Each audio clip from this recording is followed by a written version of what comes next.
povodu Međunarodnog dana osoba s invaliditetom koji je obilježen 3. prosinca u Nacionalnoj memorijalnoj bolnici Vukovar u organizaciji Lions kluba Vukovar i suorganizatora održan je Međunarodni okrugli stol o osobama s Downovim sindromom. Tom prigodom prikazan je i dugometražni dokumentarni film redatelja Denisa Bojića "Neki novi Broadway".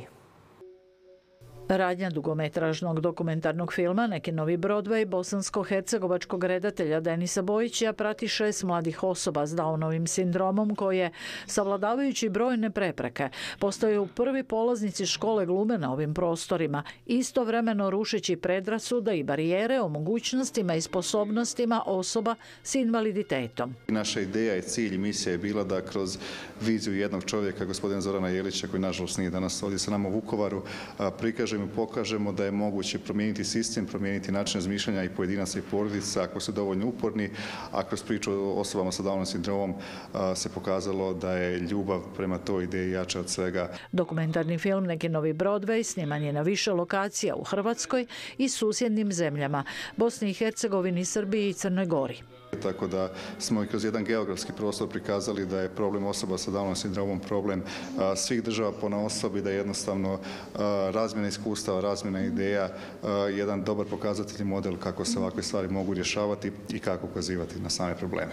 Uz film upriličen je i okrugli stol s popratnom raspravom o multidisciplinarnom pristupu u liječenju, rehabilitaciji i socijalizaciji osoba s Downovim sindromom. Mi smo htjeli danas ovdje da ukažemo na važnost i brigu o osobama sa invaliditetom. Znamo da danas u Hrvatskoj imamo oko 600.000 osoba sa invaliditetom, znači 12% naših sugrađana, naših prijatelja, znači to su osobe sa invaliditetom. 3. prosinca Međunarodni dan osoba s invaliditetom obilježava se s ciljem poboljšanja kvalitete života osoba s invaliditetom te unapređenja, promicanja zaštite i osiguravanja njihovog punog i ravnopravnog uživanja svih ljudskih prava i temeljnih sloboda.